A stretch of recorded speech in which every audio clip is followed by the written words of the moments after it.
So I've just booked a one-way ticket to Bali. I haven't allowed myself to live my life at all. We're going to Bali. That was an interesting welcome to the villa. I've never got a welcome like that before.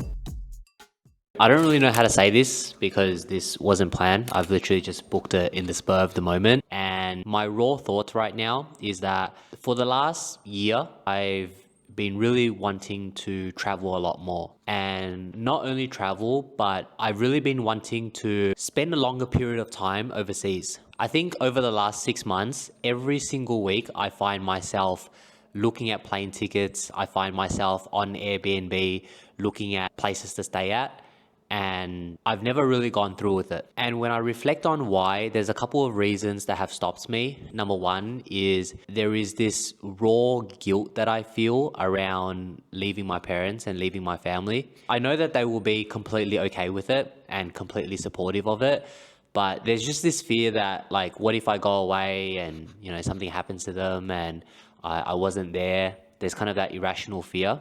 And I think today a big reason to why I've done all of what I've done is so that I can give back to my family and give back to those that I love. But along the way, it's taught me to prioritize everyone else, and I find it really hard to just do something for me. The second thing is my clients.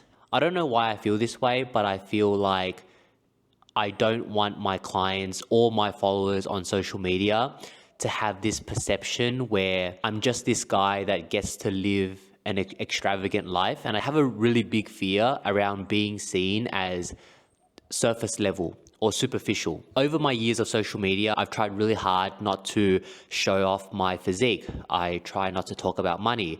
I try not to share my wins too much. And I think when I reflect back on it, I have a fear around being seen as superficial, being seen as vain, and I guess being seen as unrelatable. And I guess, like, I feel like if I show those parts of me, I show my successes or I show my wins, it's going to make people feel bad, and I don't want to make people feel bad. I want to lift people up.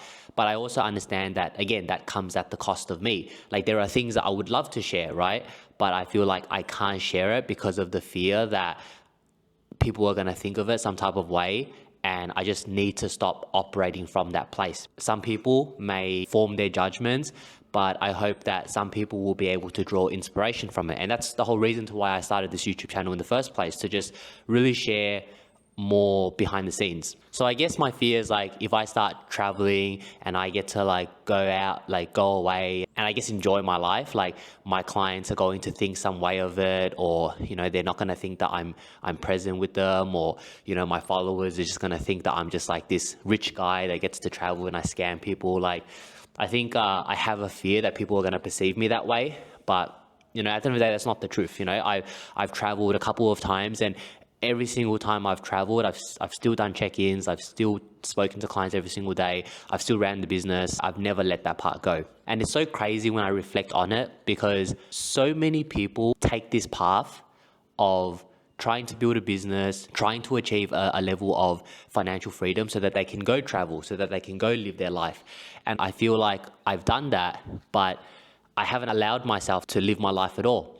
And I've almost, like, confined myself to this office and to this room for the last 3 years, and I haven't really been able to do anything. I feel like it's just come to a point where I've just decided to book last minute flights. I feel like this is going to help me grow a lot. I think it's going to give me a different perspective, and I think for the first time I get to just do something for me, and I get to enjoy the benefits of what I've been able to build. I don't know, there's a lot of, like, mixed emotions going through my body. This might just seem like, oh, this guy's just going to Bali for a couple of weeks, like, it's not a big deal. But I don't know, like, to me, I think this represents a lot. It's a big deal for me to just, like, book a ticket and go away. And yeah, I don't know why it feels so hard, but I think that's kind of what's going through my mind as of right now anyway. But I'm excited. Every single time I've traveled, I've always taken something away from it. I remember the last time I went to Bali, it was such a beautiful experience. The place was so peaceful.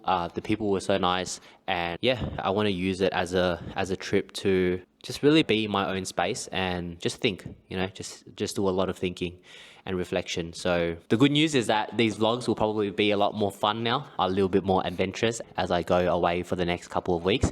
So yeah, I'll take you guys along with me.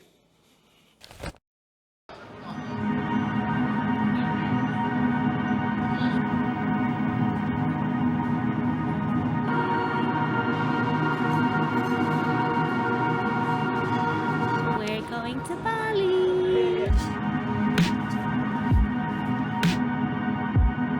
We made it.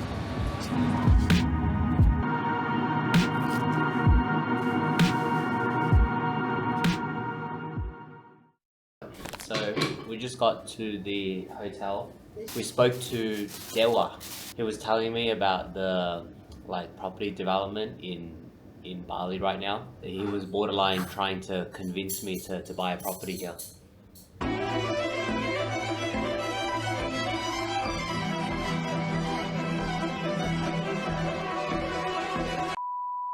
He was telling me you can buy a chunk of land here for 450,000, and then you can just develop on it.